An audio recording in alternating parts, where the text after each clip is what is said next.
I'm Alex. And I'm Teddy. And I'm Spencer. And we are The Button Mappers. Hey, the Button Mappers.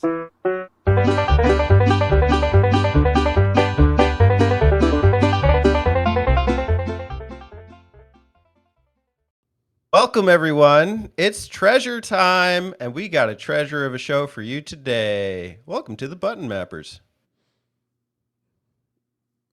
Welcome.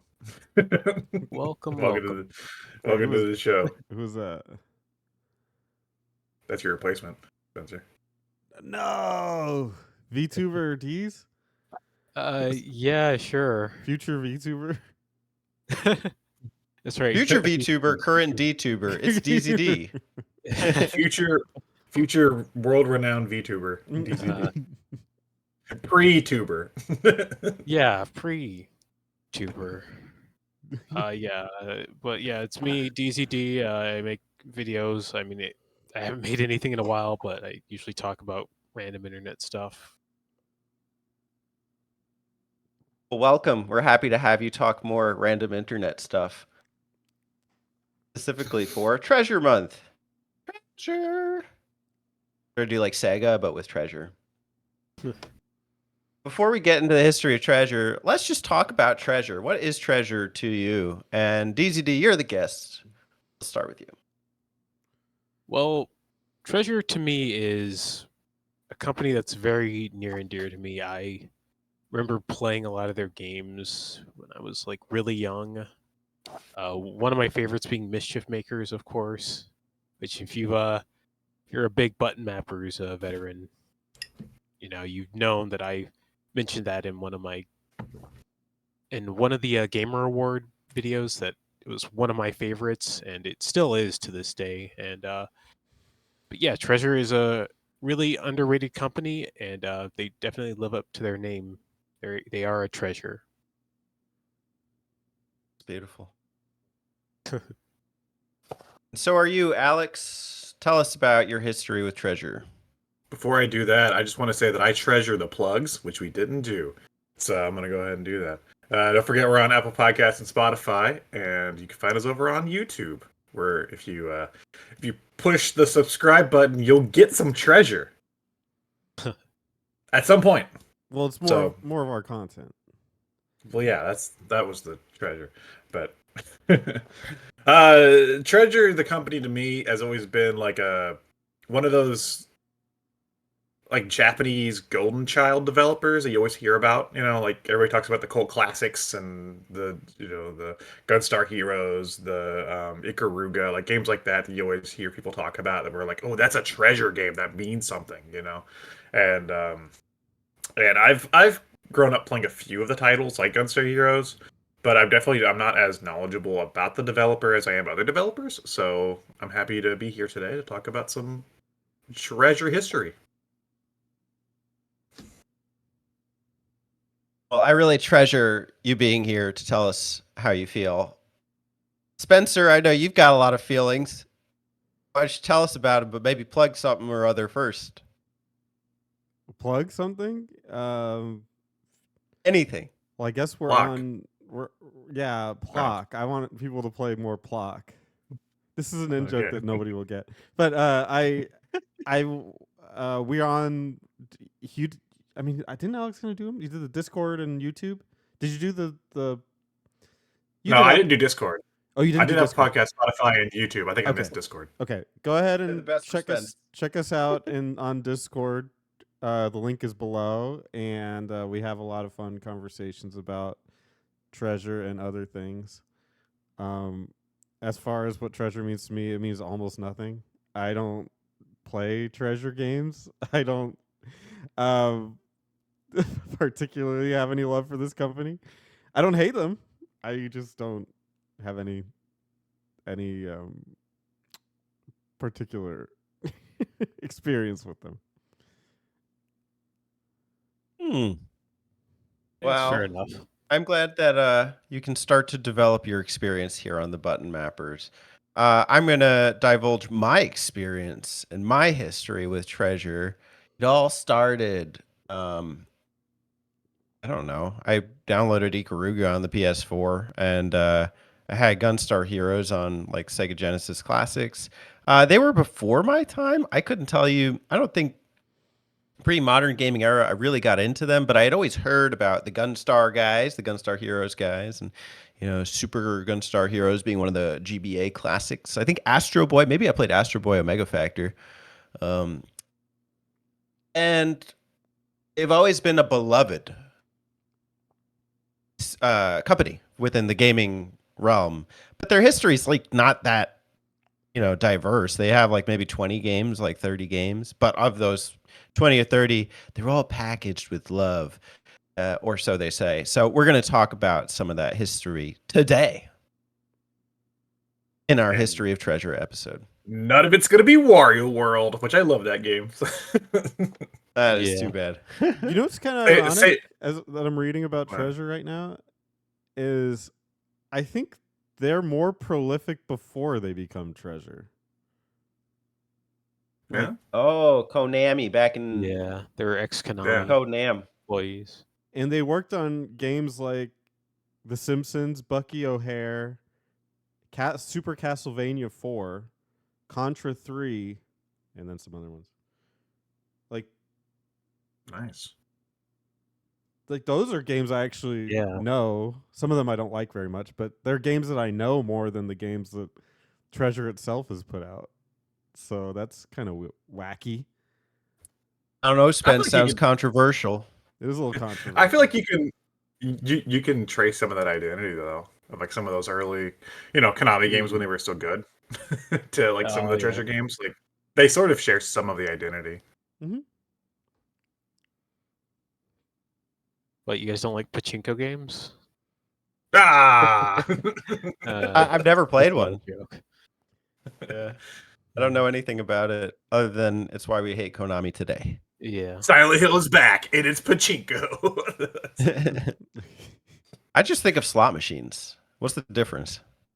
It's basically Yeah. what they are. Yeah, basically. It's gambling. It's still gambling. Gambling Yeah. is against my religion, so I don't partake. What's What's your your religion? Lame. Yes, it is. Yeah, if for a matter of fact, yes. The Book of Lame. I read it every morning.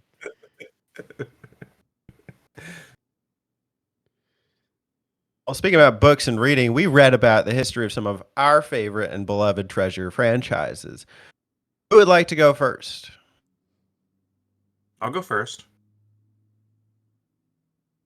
Alex, by all means, tell us what Treasure segment do you have for us today? Can I put my hand down? No, you must do the entire Okay. segment with your hand. All right. All right. Actually, both hands. Which Maybe one I hand have up, to- the other I- hand this- down. I need the mouse. Him I have to having use it- the Can you mouse. do Macarena? Him having his right hand up only Okay. means that he's telling This the is my truth. left hand. This is my left hand, though. I solemnly swear- It's mirrored. Repeat after me. I solemnly swear.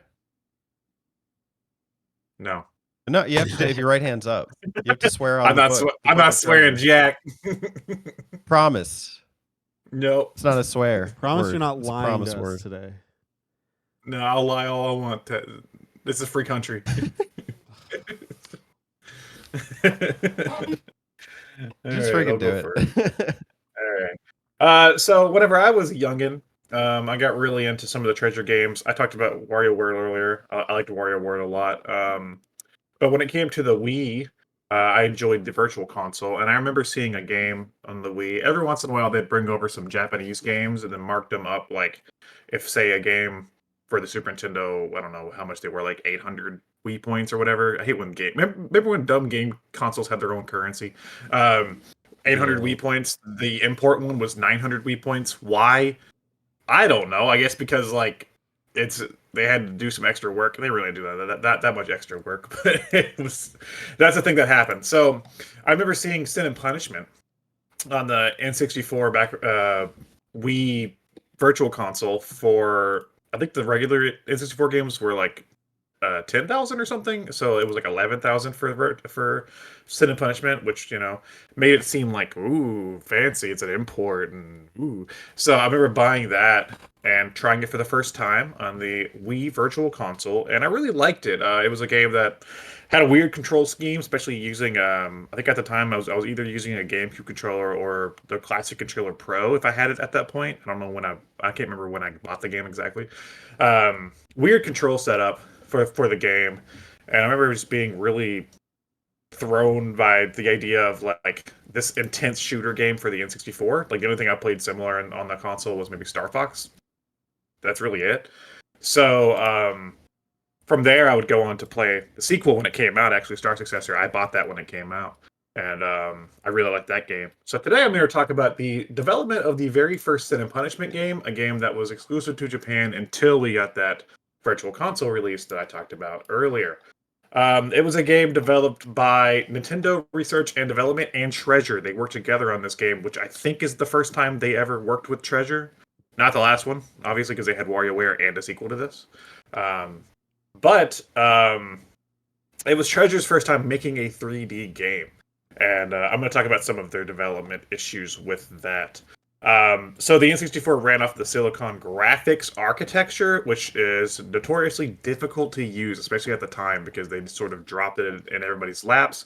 And there was a lot of small Japanese developers like Treasure that didn't quite understand how the technology worked.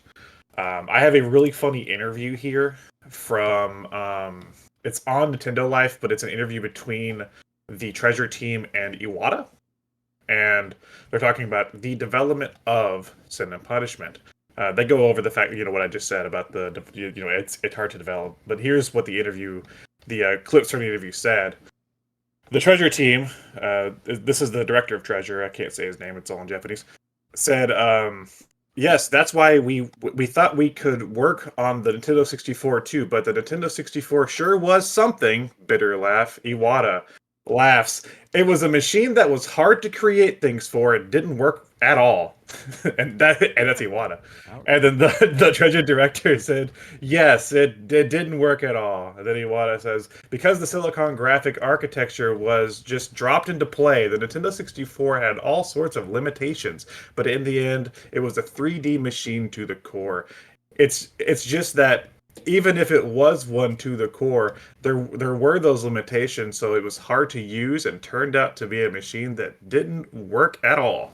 So it was kind of funny hearing Iwata and the director of Treasure kind of go back and forth on how they didn't like developing for the N64, because at this point Iwata in the 64's life, Iwata was still at HAL.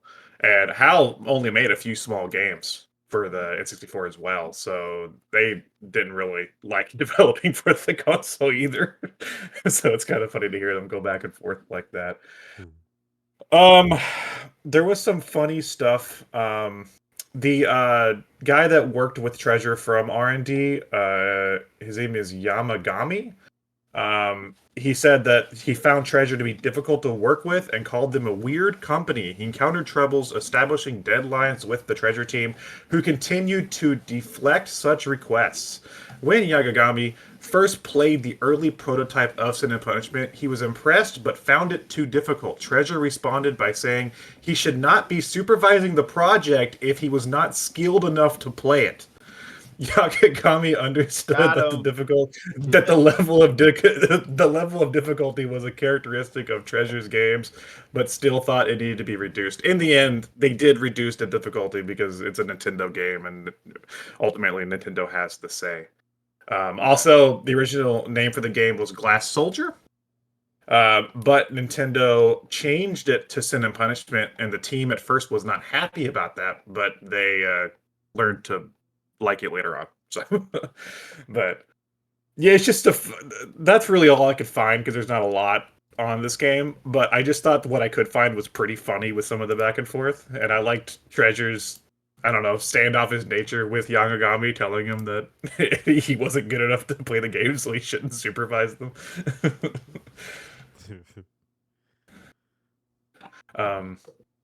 Yeah, which I really like that game. It's an interesting game if you ever played it on N64. I think Teddy, have you played it on N64 before? Yeah, Yeah, my I thought you cart's in have. the other room.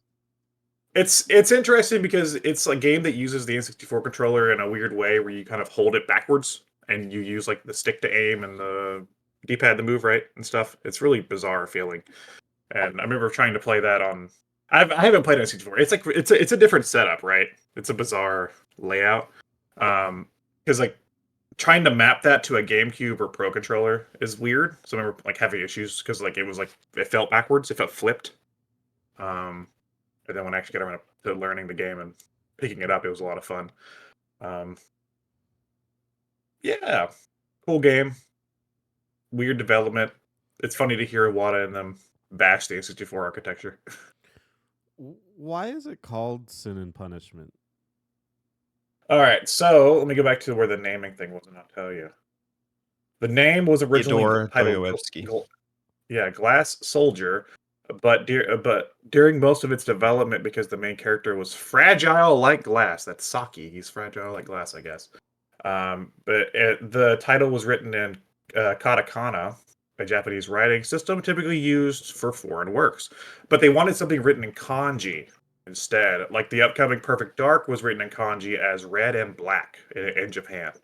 So Yagagami from Nintendo took inspiration from this name to think of a new title. So they wanted something that could be written in kanji in Japan instead of katakana. That's where Sin and Punishment came from. But it doesn't necessarily mean tell you anything. It doesn't say games. any. No, he just wanted a cool name. It is a cool name. Fair enough. Yeah. yeah, it is a badass name, but he just wanted a cool name. I'd heard of this game just in passing, having never seen anything from it, and I just assumed it was like a detective game where you were No, not at all.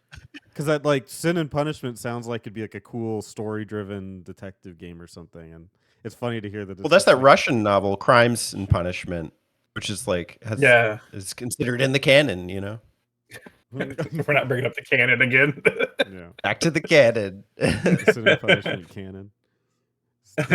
No, it's the name doesn't mean anything really, but it is a cool name, and Nintendo would they would kind of tease gamers with they eventually gave us the game and here in the West with the Wii release, but they teased us for a while because they would always throw in Sin and Punishment stuff into the Smash Bros games. So like Melee had like a statue of Saki, then like I think it was either Brawl or one of the other ones. I don't remember which one, but Saki's like actually like one of the assist trophies that can like help you in battle and stuff. And being a big Smash Bros fan, I always saw this cool character with a gun that also has like a laser sword on it, and I was like, who is this guy? Yeah, he's one of those. Sin and Punishment. Oh, go ahead. He was one of those characters that you just wanted to know more about as a kid, but it was like the early days of the internet, so it was just like this huge mystery. I remember sawing off the parts of my N64 that made it region locked in order to play this game because I was so into it. Just the idea. I think I watched a Classic Game Room video on Sin and Punishment, and they were talking about how it's like one of the best N64 games ever. I think it came out on. I didn't have the Wii Virtual Console, and I didn't have a Wii U for a long time, so that was my only resort to play it. If you try and look at it from a narrative standpoint, I know that there is a narrative, but it makes no fucking sense. The dialogue, this is very weird. It's a Japanese game where the subtitles are in kanji and katakana, but the spoken dialogue is in English. And then even then, it just seems like you're going into somebody's dream sequence, but it's like shooting mechs and shit in an on-rails shooter. I think the weird part about the controls, I can't remember. I think because you have a D-pad, thumbstick, and then C buttons, you still hold it with two hands. But it's like, I think the thumbstick moves the reticle, and then you move your character with the C buttons. It's actually not as complicated as a lot of people have made it out to be, and it's not as much of a three-handed controller, I think, as people say. But it is different. It's not Star Fox 64. I've always loved this game. I've played it multiple times. It's a really quick playthrough. I think it's like 1 or 2 hours. It definitely feels like a treasure game, and I'm glad that they didn't let some, dumb fuck CEO tell them what to do. Yeah, they did lower the difficulty, so I would like to see how hard the game was originally, because the game's already pretty difficult, especially towards the end of it. But I think most of the difficulty of the game comes from the fact that it's a 3D action shooter that has light platforming elements and light melee combat as well. Because there's times where you're fighting bosses to where you're better off parrying and slicing them up than like shooting them. So I feel like a lot of the difficulty comes from just how much is going on as well. So I imagine the original difficulty would have kicked my ass. People love a spaceship shooter with a sword, and I think that even though it's not a spaceship shooter, it's like a 3D rail shooter. Like these guys know like arcade games, and they make some obscure artistic shit, and like this is one of them. So I've always had and I think it's a functional game. Like I think you can easily kind of get into the first Sin and Punishment. The one on the Wii I do really like. It's just long and hard. Yeah, I was gonna talk about Star Successor, but I couldn't find anything on it to really talk about. But I do want to say that I loved Star. I think I like Star Successor more than the first game because I feel like it's like a fully realized version with the IR pointer, because you have the IR pointer for the on-rail shooter, and then you have the buttons and stick for the movement and the melee stuff. And I feel like the combination of that gives you enough freedom for them to like make the game as hard as they wanted to, because the Star Successor is really difficult. And I remember the first time I ever beat Star Successor, I was so fucking proud. I was like, there's some bosses in there that kick your goddamn ass. And I remember like dying and dying and dying, and then finally I finished the game, and I was like, yeah, I did it. Eurogamer has some very positive things to say about it. They said it's one of the 9 of the very best treasure games. 9 is an odd number. And 9 of the best treasure games, so it's like of the top half. Yeah, it's like of the top half of the games ever released. One of the better. And they not said, the worst game. And they said it might be one of the most beautiful games ever seen. Do you subscribe to that, Alex? When was that on though? Wait, the Wii one or the first one? The first one. Oh, and when did this article come out? In 2022. The N64 game is considered. I mean, it is a good looking game for the N64. It's not, but I don't think any game on the N64 can be considered the most one of the most beautiful games. Yeah, I'm trying to think of any N64 game I've ever seen at this point. The only one that's visually striking to me now is probably Yoshi's Story, but that's cheating because that's a 2D platformer. Well, I would say it's cheating, but yeah, that's a good point. That is a good looking game. Yeah, I don't know that I've ever seen it, but this Eurogamer seems to think it's the Wii one. I could probably see that because there's some really cool elements in that game. Like there's like areas where you're going through like water that's like shifting around you and stuff, and some really cool stuff with the camera. But the N64 one, I don't know what the hell they're talking about. Well, those Europeans, they I don't know, they get access to different consoles. Maybe they're still on the N64, yeah. In 2022. That's true. Yeah. They haven't gotten off the N64 yet. I mean, the GameCube's coming, guys. People in Russia still play Genesis games, so yeah. Me too. I also still play Genesis games. Not after My Ukraine's Russian. done with them. Oh, political guys. Hey, Alex, what can you tell me about the IQ player? The IQ player was a Chinese workaround because they had issues with. I'm doing this off memory, Spencer. The IQ player was like they had legal issues with imports, like right for Chinese, like they couldn't get outside imports for a while. So the IQ player was Nintendo's workaround to get Nintendo games into Chinese households and would like download stuff. They had it for I think the GameCube as well.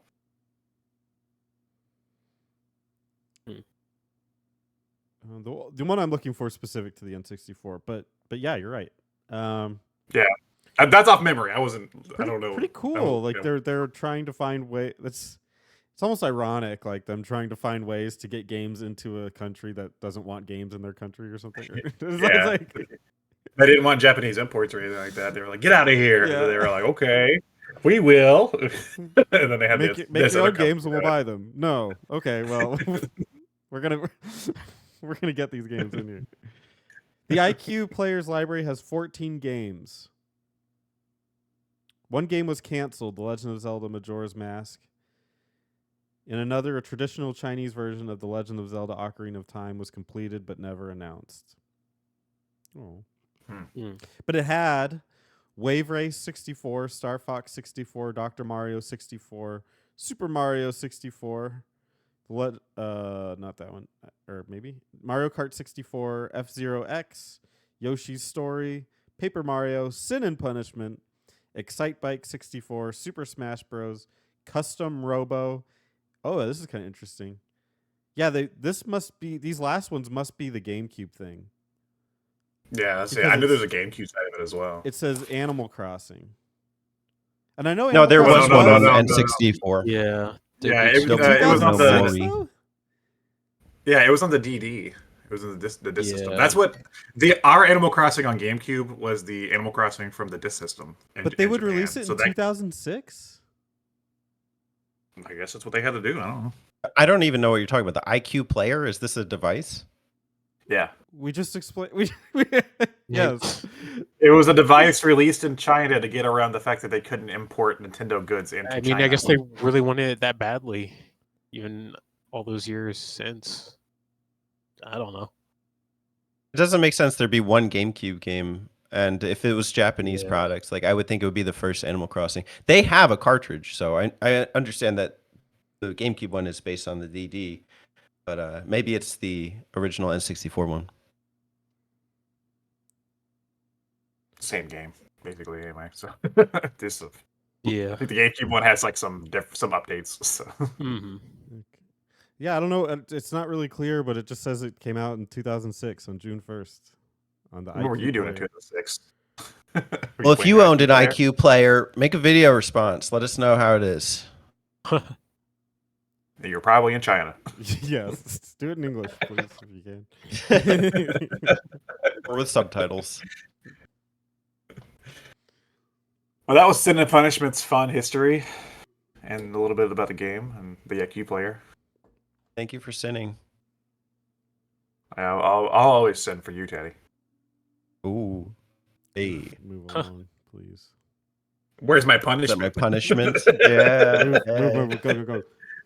Let's move on. Your pick, Alex. Who goes next? I just simply because I don't know what he's doing. I want to do Spencer. Wait, you know what I'm doing? You didn't tell me.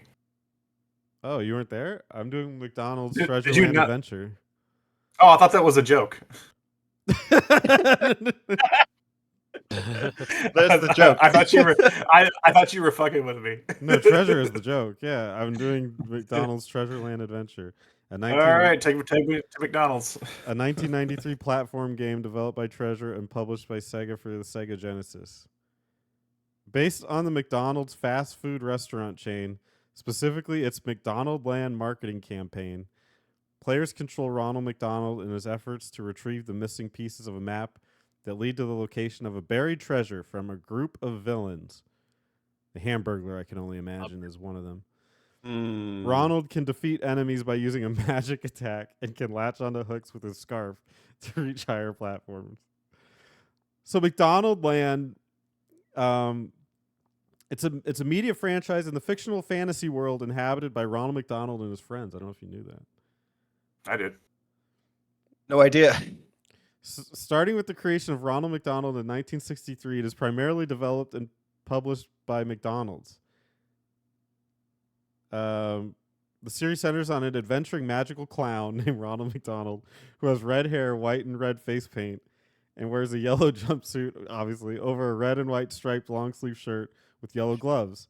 His most regularly occurring friends are Grimace, the Hamburglar. Well, if he's a friend, he can't be the villain. A Hamburglar. Uh, Birdie the early bird. I didn't know that was the early bird. The cannon. Fry kids. The McNugget buddies. Fry Kids. And the Happy Meal She does gang. Fry Kids. Yeah, the Fry kids. Wait, what about Mayor McCheese? He's and not Big in Mac? here. He might be one of the villains. Well, no, well, the thing was, Grimace was a villain at first too. He was a monster that stole milkshakes. Oh, okay. They have their own backstories. They have a McDonald's. Oh yeah, dude, they have lore. There's McDonald's lore. The McLore. McLore. I love Grimace. McLore broke me. Oh, hold on. McDonaldland takes place predominantly in its own high fantasy world. However, parts of the McDonaldland world have low fantasy interactions with the real world. Interesting. Oh, wow. Realism. In earlier commercials, McDonaldland had sentient trees that grew apple pies, a hamburger patch, a French fry patch, a shake volcano, Filet-O-Fish Lake, and the one-shot Sunday Mountain. There was a pirate that like advertised the Filet-O-Fish. That was a villain. I forgot his name though. One shot Sunday Mountain? What does that mean? You climb You the know what it mountain means. and you take a shot You know on what it means. Sunday? English thing I've ever heard. Bring the vodka. We're hiking. It's pretty clear, guys. One shot Sunday Mountain. Come on, keep up. McDonald's. I'm mounting.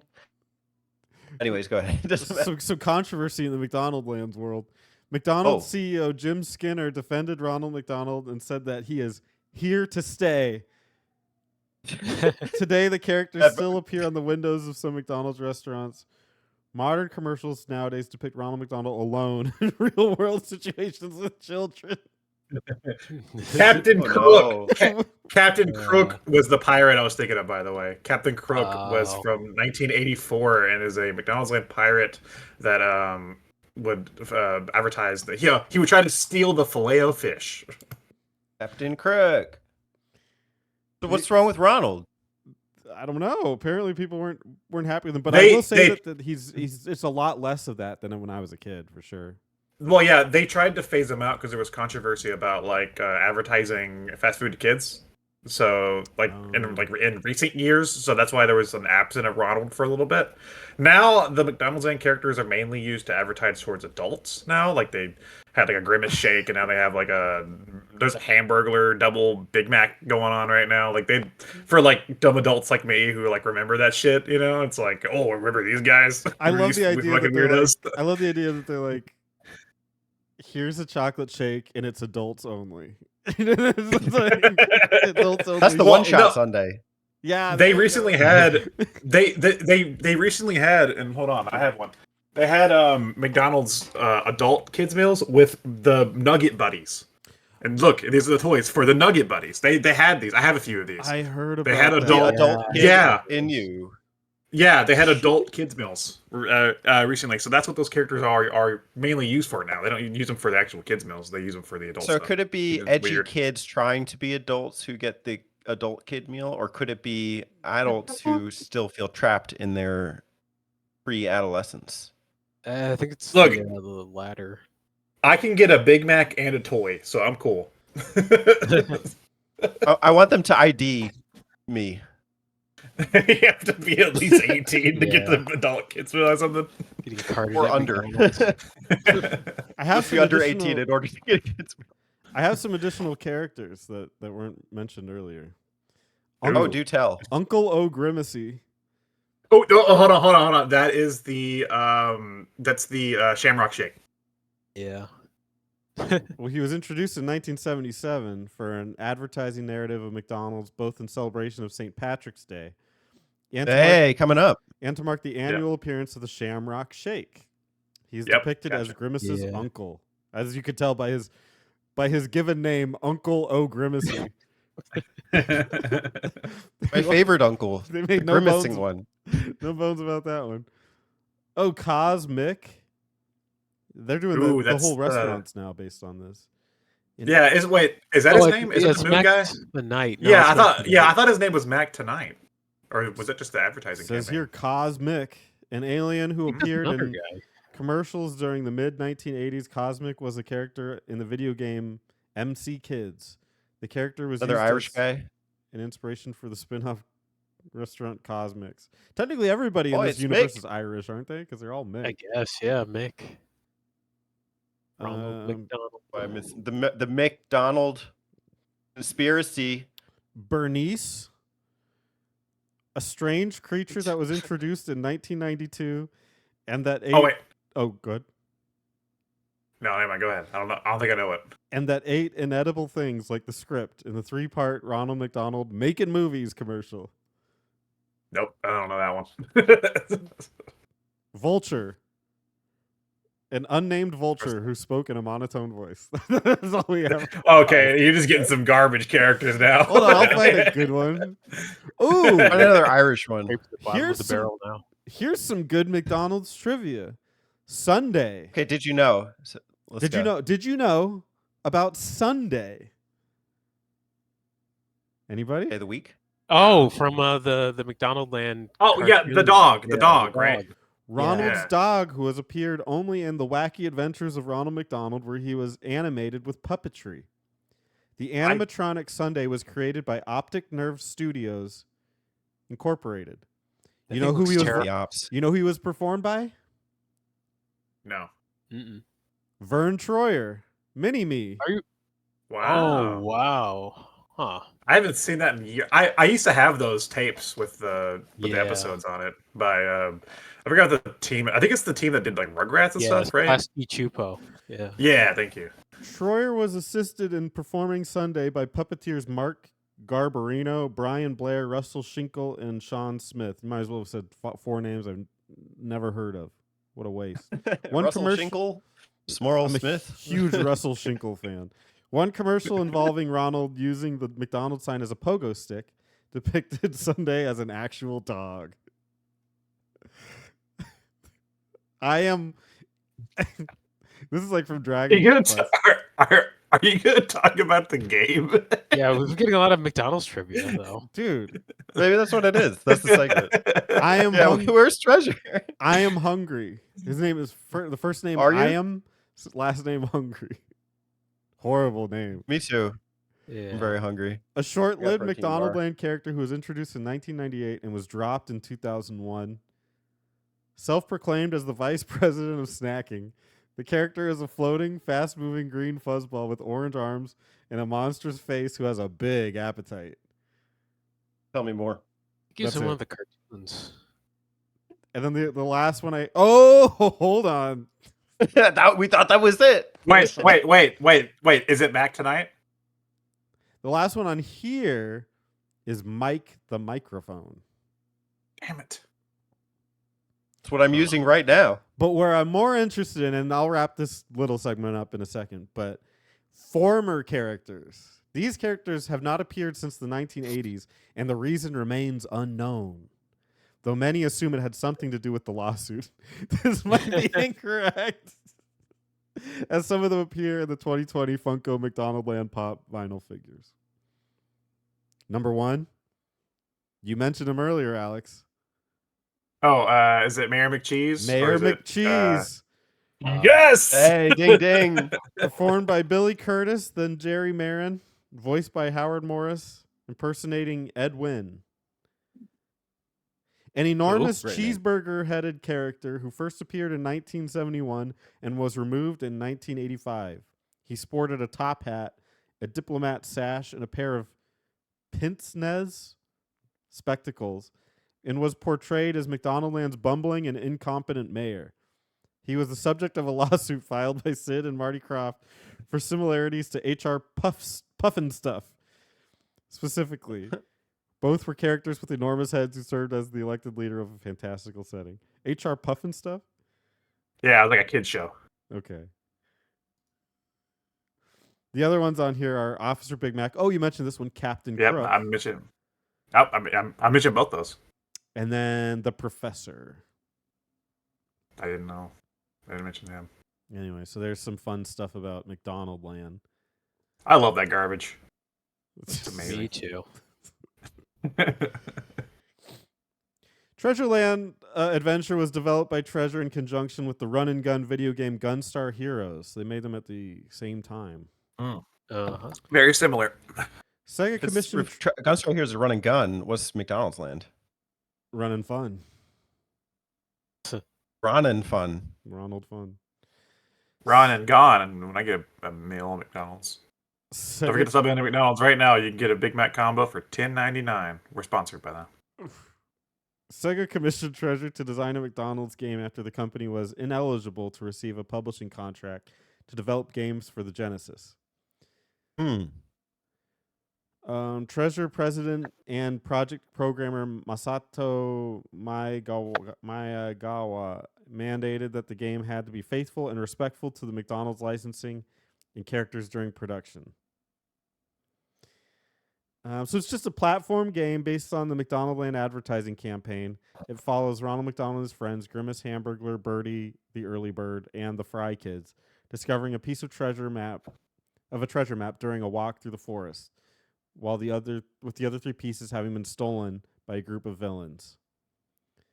You control Ronald through the game's 4 worlds: Magical Forest, Magical Town, Magical Sea, and Magical Moon, which are divided into 3 stages each. Ronald can shoot a forward-moving magic attack to defeat enemies. I think that was in the advertisement campaign. And can use his scarf to attach to grapple hooks to reach higher platforms.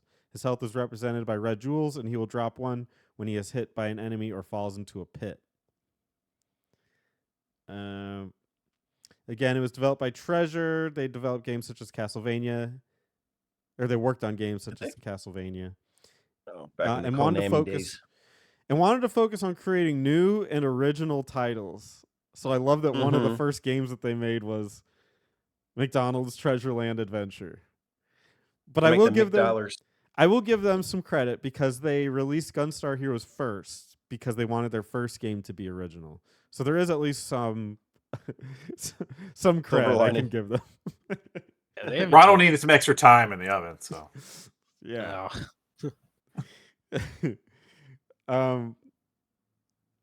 Let's see what other things I wanted to talk about here. Treasure Land Adventure was released in Japan on September 23rd, 1993, and was promoted in 1,000 McDonald's restaurants in the country.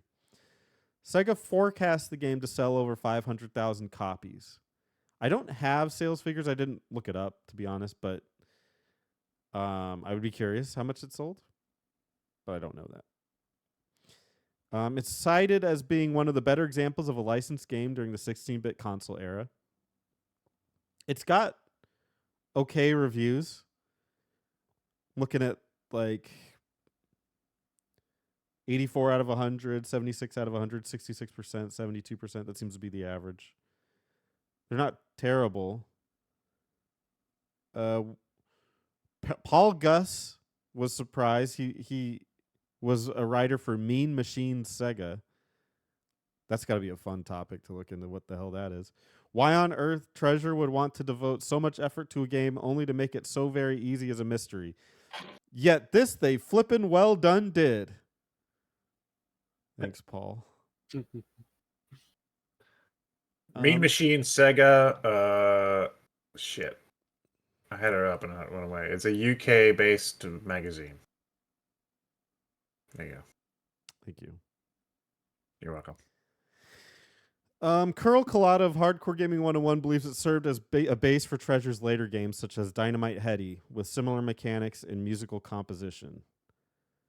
So it seemed like, basically, what I gather from this is that it was them testing the waters, trying to learn the Genesis hardware, make what they could out of this. It's like it's a game that clearly would have gotten them notoriety and would have made people see their game. Whether it's the game they wanted to make or not is probably debatable, but it got them into people's homes. It got people to know who Treasure was, maybe that didn't play Gunstar Heroes. And for that, I can commend them for trying their best at a corporate gig, you could say. There's McDonald's Treasure Land Adventure. All right. That was pretty interesting. It was definitely learned a lot about McDonald's. Who's your favorite McDonald's character now, Spencer?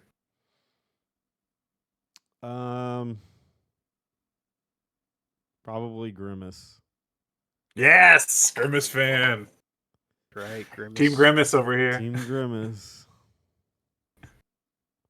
Spencer, who's going next? And you can't pick me again.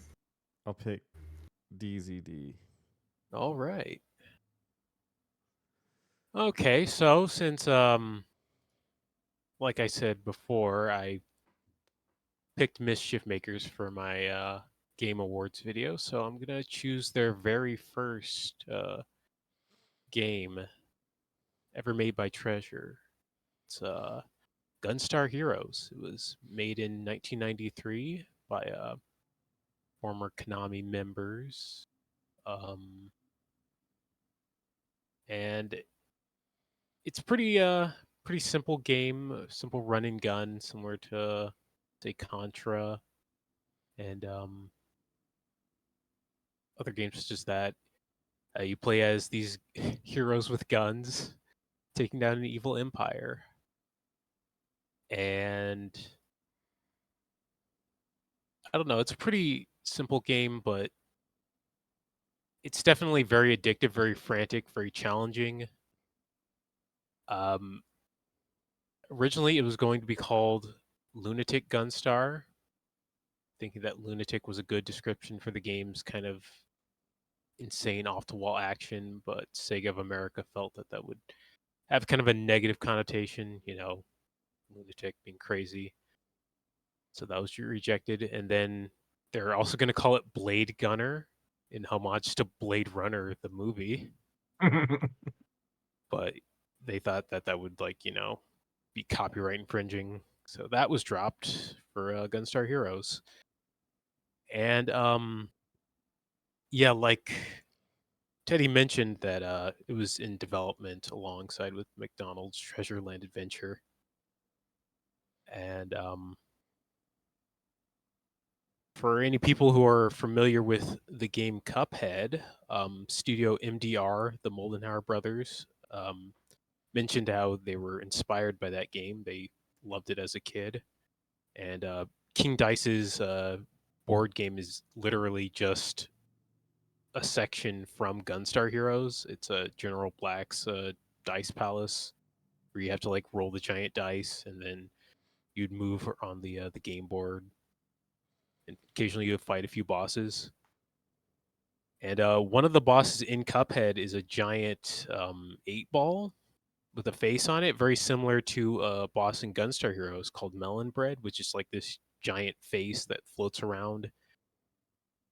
And also in the Cuphead DLC, there's the Ice Wizard has these ice block attacks that look very similar to this is kind of going off track, but similar to the Clancer faces from Mischief Makers. So that's another Treasure reference. And yeah, that was Gunstar Heroes. There isn't unfortunately that much about the development outside of it took about 9 months. It was once again they're working on other stuff at the time, like McDonald's Treasure game or yeah, but unfortunately there isn't much in the way of any hidden development information. But I guess that's gonna lead into my my second part of my little section where I talk about Dynamite Heady, which was personally one of my first Treasure games, all the way back in 1994, for Sega Genesis, Game Gear, and Master System. Which I didn't know it came out on the Game Gear, so that's trivia for me that I wasn't aware of. But outside of what was it? There was this magazine that came out around the same time that as a promotion for the game. It was called Die Hard Game Fan, and in issue 21, there's actually a Dynamite Heady comic. It's like a little mini comic, basically just kind of a prequel story to what happened before the game, and it's got some nice art. I don't know. I thought that'd be an interesting thing to kind of include.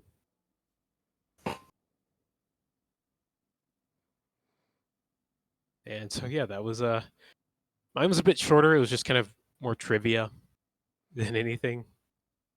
But yeah, Gunstar Heroes combined with Dynamite Heady. Yeah, I'm always shocked by like how little information is out there on that game because it seems like one of their biggest legacy games. And when I hear about Gunstar Heroes or people talk about like their memories with Gunstar Heroes, they talk about like playing couch co-op, and I'm like, if this game was like so big, why is there such a lack of information on it today? Yeah, I think. Well, here's my opinion, but I think a lot of when it comes to game development, they don't really keep a lot of their old stuff. They just kind of use it like as a tool and then just throw it away. So I guess a lot of the I don't know, maybe some like concept art and stuff like that, and it's just kind of lost to time because they don't really care about it all that much outside of its utility. I do have a Schmuplations interview with Treasure from 1993 and 1994, Oh, and they asked they're I'm gonna butcher these. Teddy's gonna yell at me, but their names are Hiroshi Iuchi, a background designer. Hiroshi Yuuchi. He asked me to yell at him, so I'm trying my best. Tetsuhiko Kikuchi, the designer. You're what? Bless me. Hideyuki Suginami, a programmer. It's Hideyuki Sugiyami. Suginami. Mitsuru Yaida, programmer. Suru. Aita. Satoshi Murata, a sound designer. Satoshi Murata. Yoshi. Yeah, this is Yoshi. They asked, looking back Yoshi's at grandfather.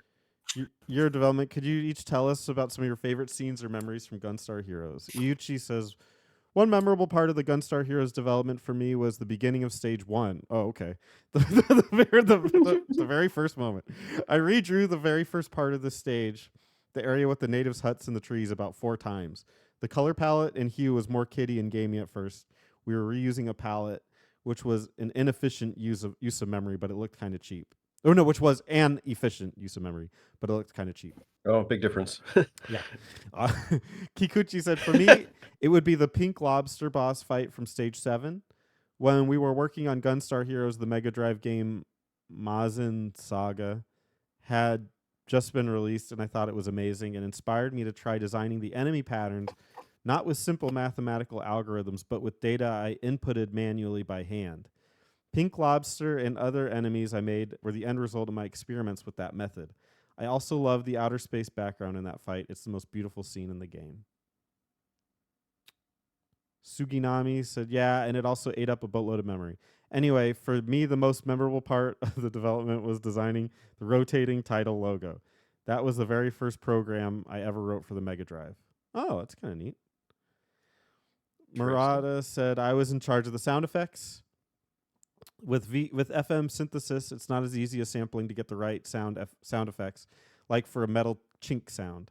That's why that sound in stage 2, when Urchin Force is banging fiercely against the wall, was a really memorable one for me. Norio Hanzawa did the music, by the way, but he's not here today because he's hard at work on the next Treasure game. It's going to surprise you. It doesn't say what that will be. Some little insights into them, and I think they talk a little bit about Dynamite Heady, but not a ton. The biggest reason for making Dynamite Heady was that our team wanted to create something original. I've been a part of many game developments, but almost all of them were either based on pre-existing characters or plans that were handed to me from above, which I then adapted and revised. I thought Dynamite Heady would be a more fun and fulfilling development. Having worked in game dev for 5 years now, I thought it was high time to make something of my own creation. I knew that if I wanted to make my own game, I needed to make something that looked convincing from a commercial sales perspective, and I put a lot of effort into the initial design and concept and conception of Dynamite Heady along those lines. I had been thinking I wanted the character to use some part of his body when he attacked, and throwing his head was something new and would make an impact on players. I made him a puppet because puppets are easy to deform and manipulate, whereas a living creature that detached its head would be weird, I thought. And he's right.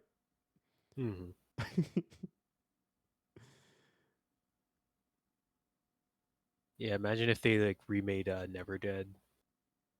but just like combined it with Dynamite Heady, some dude Jeez. ripping his head off, tossing. I it at forgot people. about that. I forgot about that game. That was the dark age of Konami.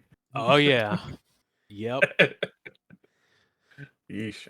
I was gonna say, Hetty kind of looks like a McDonald's French fry. A little bit. I'd He eat also him. has like Rayman vibes. Yeah, I would that's eat true. him too. Rayman's hair looks like McDonald's French fries, so I would eat that Oh too. yeah.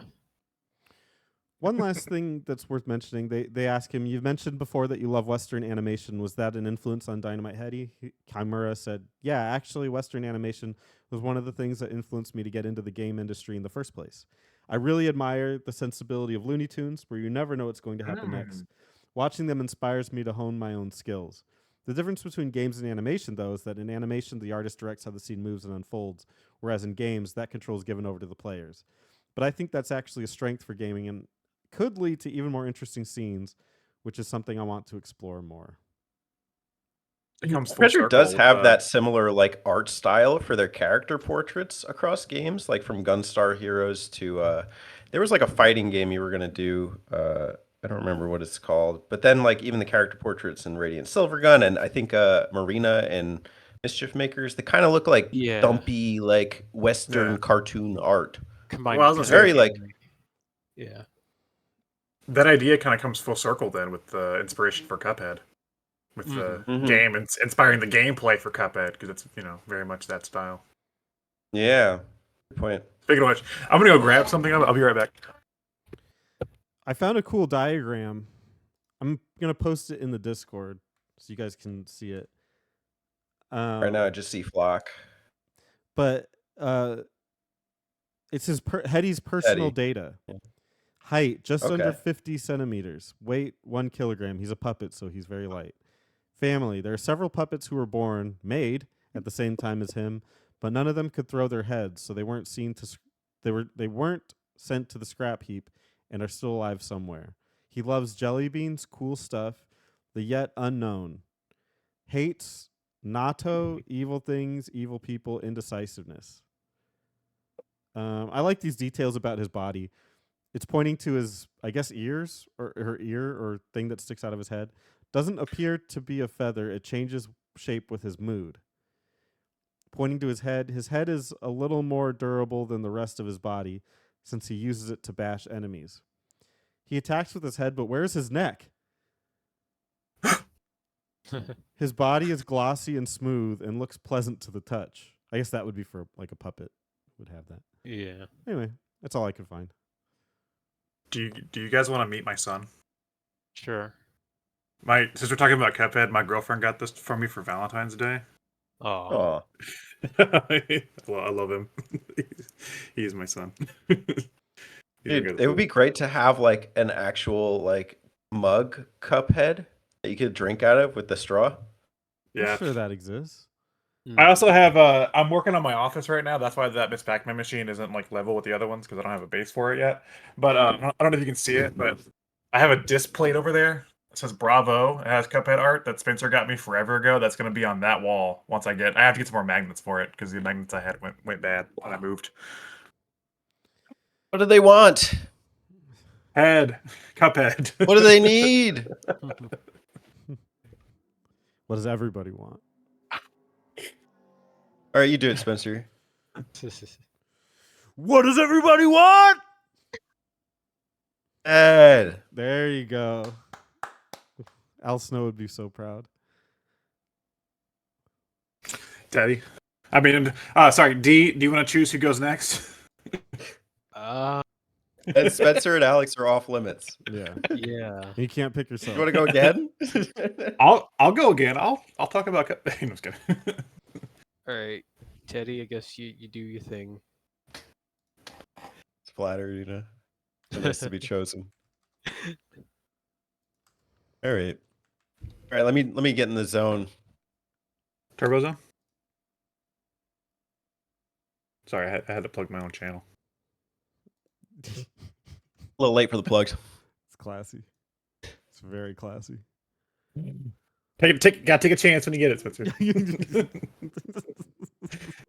You lose. What is it? You miss every chance. Every shot you don't take, or something. Yeah, that's true. Yeah, You heard it here first, folks. Alex is on Turbo Zone. Never again. So, what is a masterpiece? Some might ask. And while you may have a different answer than I, a lot of people tend to agree that Treasure's hit spaceship shooter Ikaruga is a masterpiece. Today, we're going to dissect that a little bit, where that comes from, and whether or not we agree. I think we've all played Ikaruga. Raise your hand if you played Ikaruga. We I can't was see wrong. his hand. You can't see my hand, but I am not raising it. I wanted to play it, never played it, fortunately. Oh, well, maybe today will help you decide whether or not you do. So, according to the reception and legacy section of the Ikaruga Wikipedia page, there's a lot of people that give this game a lot of like very high praise, and I want to talk about it. So, Tyrone Rodriguez, first one of IGN, called it a shooter fan's shooter. It's a man's man and a shooter's shooter. Corby Dillard of Nintendo Life stated, if you're a shooter fan, you absolutely must own at least one version of this masterpiece. I don't use that word lightly, and I don't know if he did, but he used it. IGN listed Ikaruga as their game of the month for April 2003. That beats game of the week. We've talked about that on Spencer's channel. GameSpot named it the best GameCube title of that month. Okay, not as high an accolade, but still pretty high. Reception of the Xbox 360 and Windows ports was similar to the GameCube version. And then Topher Cantler of Destructoid gave Ikaruga a perfect score and dubbed it a work of art. Now, that is all these are very high accolades for a simple spaceship shooter. This genre has never really taken off since back in the day when it was very popular in the arcades, and that's where it all started. So Ikaruga is technically a successor to Treasure's first spaceship shooter, Radiant Silvergun, which was released in 1998. This game came out in 2001 and was later ported to other systems, first the Dreamcast, then the GameCube, then the 360, and then you can also download it nowadays on your PS4, your Xbox Series S. I'm not sure if I think it's on Switch. So it's everywhere. Ikaruga is everywhere. But it's not your typical spaceship shooter, which is what really sets it apart from other spaceship shooters. When we think a spaceship shooter, we tend to think like a frantic arcade action-packed game where you're going to get destroyed and you got to dodge bullets and bullet hells. And that's kind of not what this game is. This is a more cerebral experience. So from a Shmuplations interview with a couple of the devs, I have some quotes here. In reality, it's an entirely different game. Conceptually, it is tied to Radiant Silvergun, and both games share certain basic aspects. Originally, we intended Radiant Silvergun itself to be a trilogy, but due to various circumstances, we couldn't achieve that. Ikaruga is connected with the ideas we had for the second game in that trilogy, specifically our thematic ideas about the setting. So, none of that's too important to me. It's more about a gameplay thing than it is like a narrative thing. I've never really followed the narrative in a spaceship shooter, aside from like Star Fox, if you'll call that one. But it is interesting to see that, it's connected to Radiant Silvergun, but it's not really a sequel. Radiant Silvergun is very unique in its own right. It has kind of RPG level up mechanics. I enjoy that one. It's hard as balls, hard balls, but this one is hard in a different way. Radiant Silvergun has like 30 stages. It's like I can't finish that game with the number of credits they give you. I can't finish it with 30 lives. Ikaruga is a little more attainable. It's only 5 stages, but within those 5 stages, what you're doing is just very different. So another quote. The comment we received the most about Ikaruga was, this isn't an arcade game, and that we should make it more thrilling and fast-paced. So even though a lot of people today call this game a work of art, at the time it had people who didn't really like the formula. They just didn't appreciate what it was. But for players looking for those qualities, I'm afraid there isn't much we can do. If those players want a game where they can shoot carefree and relax, I think they would be better off playing another game. So I'll talk a little bit about the gameplay. It's a black and white system. So there are black enemies and white enemies on screen at any given time, and your ship can flip between colors. And so what happens is you can absorb firepower of the same color. So you constantly are navigating this battle of, do I switch or do I not? The other thing that makes it interesting is you do double firepower on enemy units of the opposite color. Now, for common enemies, that doesn't matter. They're going to go down in one shot anyway. Although on the harder difficulties, they can fire back. So you do actually have to be aware of that. But another thing that makes this really fun is that it has a chain system. So if you can chain in sets of 3 the enemies by color, so say you take down 3 white enemies, you get a chain of 1. Then you could do either 3 white or 3 black. But anytime that you disrupt that cycle, your chain breaks. Why does that matter? If you care about score, it doesn't necessarily. However, the game is hard as nails. So there's extra lives every 2 million points at its bare minimum, or you can set it to like 3 or 5 million if you want, if you're some kind of psychopath. But honestly, I was very interested in trying to maximize my chain. I think it's very possible in the early stages, stage 1 and 2, to be able to pull that off. So rather than just destroying every enemy on screen, it's not to your best advantage. Sometimes it's better to take down enemies in order to get your chain higher. I was able to attain extra lives in my playthrough, and I made it to stage 4. So one thing that makes this game especially difficult, it's got that signature treasure difficulty, is if depending on the version you're playing, you get limited credits. So on my version, on the Xbox Series S, I have my game set where you get 3 credits and you can max out at 5 lives, and I'm playing on easy difficulty. Doesn't matter. For as much practice as I've done, I've gotten to stage 4. And this is maybe after an hour or 2 of gameplay, and it's not the first time I've played it. But I was getting stuck around stage 2 or 3, and I was getting frustrated because I didn't really understand the system. It's just a very unique system. It's a different system, and I think I really appreciate that. I'll go into one more quote, maybe just some last words, and then we can kind of open the floor. You must never get complacent or self-satisfied with your own works. But even for myself, Ikaruga is a STG I really enjoy playing. So you have some commentary from the developer saying, yes, I play my own games. How high of a chain combo can you get? I hope players get long and full enjoyment out of the real-time puzzle experience that is Ikaruga. Now, I've very rarely heard a spaceship shooter also called a puzzle, but I think that's what it is, because they also talked about arranging the enemies on stage when they designed this game. And at first they designed it very simply, but then we're like, everybody's going to play the same way. So I wouldn't say they randomized it, but they made it so that it's more challenging to maintain the highest combo. I can see why there is a cult following for this game, why people have really gotten into saving their replays and trying to do 1 credit clears. I find it hard as nails. At some of the segments, this boss in stage 3, you're in like inside a wheel where there's like there's like maybe 12 components, black and white, and then you also have crates spinning around, and then as you go through the boss battle, it just picks up and he starts firing more at you. I could see how people get really into this game. And, I think the key takeaway if you're playing this is practice makes perfect. Also, I own the PS4 version, and that one you can put as many credits in as you want. I don't recommend that version simply for that fact. I think it actually takes away from the fun of the experience. The experience is getting better and understanding the system, and when you can put in as many credits as you want, you're going to play it casually. So I think that's why in the past I've looked at Ikaruga as kind of like, I don't get it. I don't understand why people love this so much.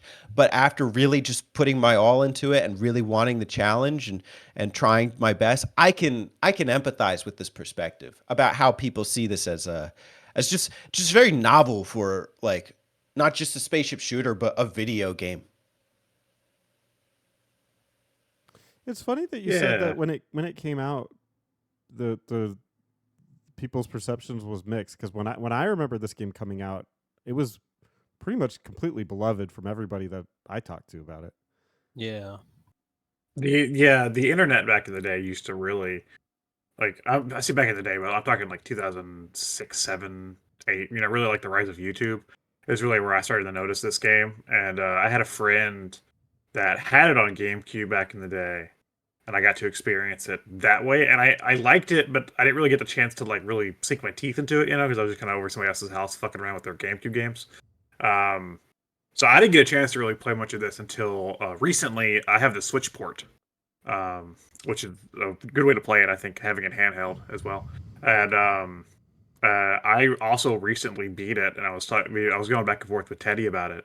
And yeah, it's like, to me, it like the puzzle aspect is very evident. Like it almost takes the hell out of bullet hell because it's less about dodging oncoming enemy attacks and more about matching them. So it's like more about timing and matching than it is anything else to me.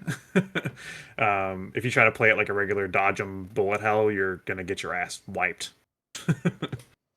Yeah, it almost feels like what if Dr. Mario was a spaceship shooter?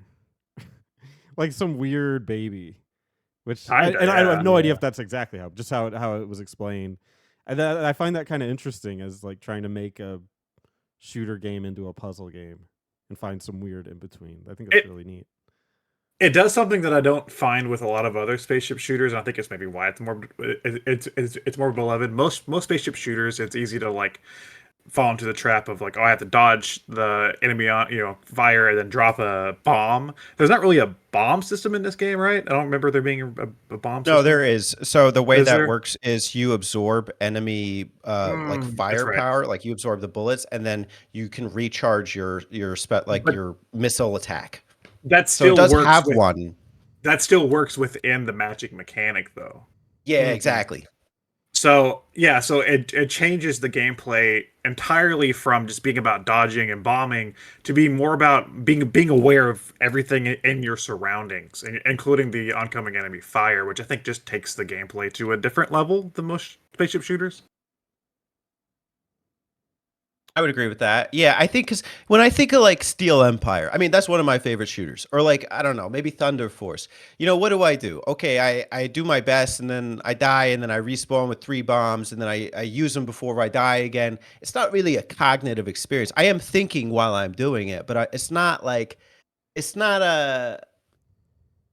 I don't know. It's not testing me to like in the most complex ways. Whereas this is like very complex, but at the same time straightforward. I never have the same playthrough like 2 times. Yeah. This game concept seems like kind of an evolution of another treasure game called Silhouette Mirage that came out, I want to say on the Yeah. PS1. Yeah, where you're like this character who's like half red, half blue, and then depending on where you're facing on the screen, you can shoot at like the blue enemies, and you'll do like Mm. extra damage when your blue side is showing, and then Yeah, extra that's a damage to red Japanese enemies. game, Yeah, right? yeah, it was Japan only, I think. I read something about it in the wiki, but yeah, I think that comes up on the Wikipedia is that they adopted it from that system. Yeah. I pulled up a Shmuplations interview for Ikaruga, and they're talking to Hiroshi Ayuchi, and he said one inspiration for Ikaruga came from the Sega Saturn game I had made previously, Shinrei Jusatsushi Taro Maru, which is Psychic Killer Taro Maru. I wanted to make Tarumaru's defensive system and simplify it, or take it and simplify it, and make it so it could reflect enemy attacks or absorb enemy attacks and build up your own power. Also, one of the issues with Radiant Silvergun's chain combo system was that in order to chain, you had to allow certain enemies to escape. In order to avoid this and also to simplify things, I reduced the colors for enemies from 3 to 2 and updated it so combos are formed with every 3 same colored enemies you kill. This increased the emphasis on aimed shots. With 2 colors, I can now focus the theme and concept on color affinity, and this led to the bullet absorption system mentioned above. With those elements in place, Ikaruga was born. Hmm. Have you played Psychic Killer Taro Maru? I have Every not. I've day. heard of it. It's like a very rare game, apparently, or something like that. No, but I played Radiant Silvergun, and I think yeah. This one is probably easier to pick up and play. Oddly enough, because it's still very difficult. We were still in the middle of making Sin and Punishment when we started creating the Ikaruga prototype, so we used our time off and did the work at home. Unfortunately, I can't program, so I had my wife, Nakagawa, do that work. For my part, I simply reused sprites from Silvergun, so I was done very quickly. Huh.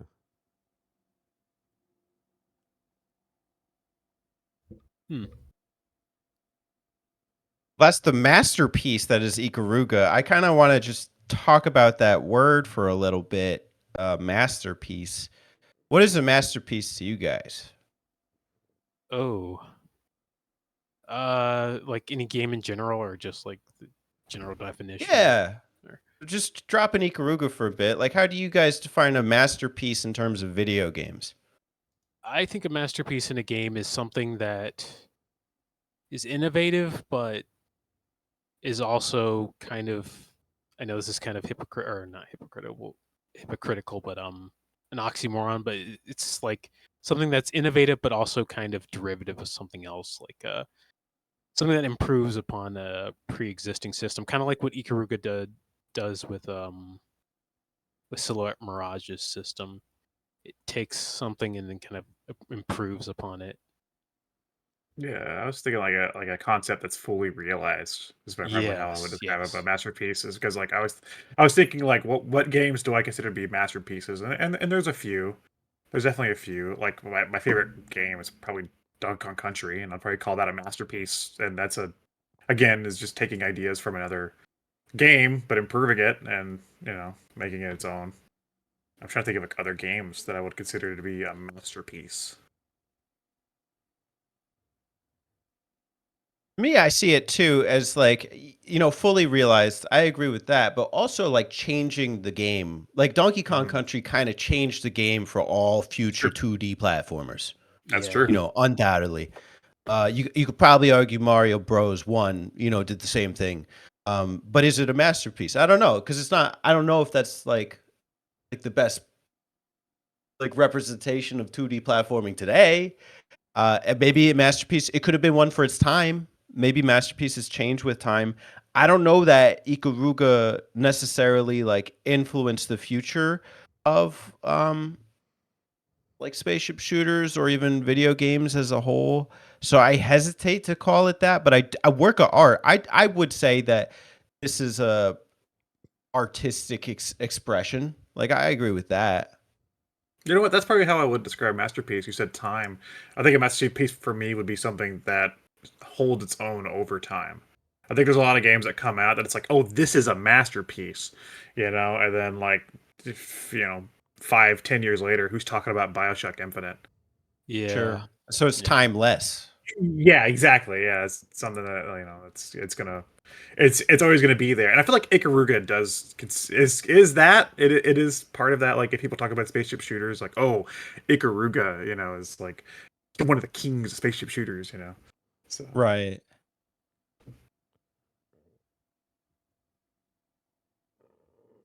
Well, cool. That's what I think. I think it's yeah, I call it timeless. I'm still hesitant to throw that word out, masterpiece. But I don't know. I actually wouldn't change anything about it. You know, oh, it's good. maybe It's a really that good is game. a I mean, it's five. signifier too. It's 5 stages, but goddamn, are they good? Yeah. Good It's luck like, it getting doesn't. to the 5th. It's literally the only Yeah, good thing that exactly. came out of the Dreamcast. So That's not true. yeah, We played Shenmue. Do you remember that? We did. That's a master. Now that we did play. is a masterpiece. We did play Shenmue, and it's funny. I'm still saying that this is the only good thing that came Every out of the other Dreamcast. game is trying to achieve what Shenmue achieved. Even the Ikaruga. Yes. Seems like Yeah, they're- the You could play stage 5 Space boss Harrier. is Rio's seems like they're face. not you on know? the same path in any way. But You could play. You didn't learn anything from the forklift section, did you? you're right. You're 100% right. Stage 4 is based in forklifts. That's the setting he's talking about. Okay. Yeah. There's a little bit of Shenmue in all of us. Come on, did you play Lucky Hit? I actually did. I immersed There you myself go. in that world, man. I played Lucky Hit. I did the boxing game in the first one. Played Hang On. I was Ryu. Or Rio, excuse me. Spencer's making jokes, but I Street actually Fighter. love Shenmue. I despise that game. I think it's terrible. I don't know. It I has a played a lot of nice Space vibe, Harrier. but I get why Yeah. people don't like it. It's very relaxing. I get why people don't like it because it's the worst game ever made. because it's yeah. DZ, about- can you explain why Spencer doesn't like it? I don't know. Is it because it's slow? It's not like a lot of action around the start. That's just my guess. That's one. it's of an many. acquired taste. Yeah, definitely. Acquired taste. Yeah, Yeah, it's an acquired taste. that's what I want out of a video game. Would you say that Shenmue, like those couple of games, were the first sort of artistic, like walking sim games? Sure. Yeah. Shenmue was the first walking sim. That's a really great You advertising. Spencer, however, you called it an RPG, but in the worst ways or something like that. Yeah, that's a good way to put it. Like, Yeah, I don't know. I guess. It's the worst aspects of an RPG that you could find. Like the things. Spencer, what are the worst aspects of a findable RPG? Of what? Of a findable RPG? Yeah, an RPG you can find. It's findable. The RPG. not a hidden gem. I'm Worst aspects. I'm so confused. You just said it's the worst aspects of like an RPG. Let's just boil it down to that. What are the Yeah. worst aspects of an RPG? All story, and the story is bad.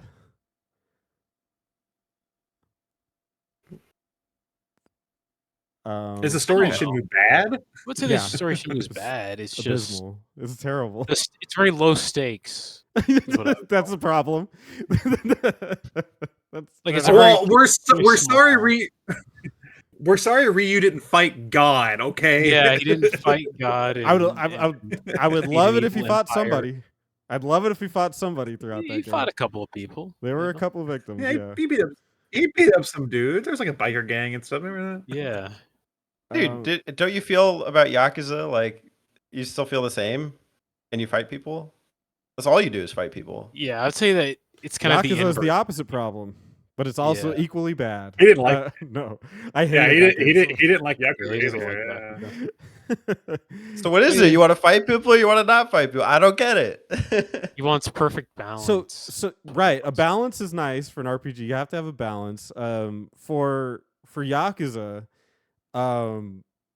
let's make the combat interesting. If all you're gonna do is have combat, it felt like I was playing an arcade game.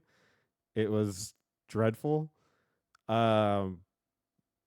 In Shenmue, if we want to get back to that because that's what we were originally talking about. It was, if you're gonna make a game specifically about being a slice of life and talking to people, make the dialogue good. The dialogue was laughably bad and will take you out of the story in 2 But seconds. it was that era of gaming. A lot of voice. Yeah, acting it was still early in that. Yeah. Okay. So it's. if it was earlier, I'm just saying. it was bad. Like Yeah, Yeah, but- no, it's still bad, but there's a reason. there's a like, I- reason. Yeah, like for I'm how not bad. saying. I'm not saying like excuse it for Yeah. that, but I'm saying like there wasn't a lot going on. You're at that asking me why it's terrible. I'm telling you why it's terrible. point. Yeah, I guess we're gonna Final ask you why Fantasy it's terrible, VII and then we're existed, gonna. you know. Final Fantasy VII. Oh is a yeah, masterpiece. what a perfect Hey. story Final Fantasy VII has. Yeah, I don't know. I've gotten into Final Fantasy VII recently on the Switch. It's alright. Maybe because I've been kind of hyped about it for so long, and now I'm actually playing it. It's okay. It's fine. No, I love that game, but the story's also hot. The story garbage. goes straight off the rails when you get by the time you Yeah. get to like this Yeah. 2.5 or something. Or yeah, it's whatever. Gameplay's fun. Once you get to the part where you're in like Cloud's mind or whatever, you're like, oh, okay, well this is getting weird. Little What much. happened? That's like all Square RPGs in that era.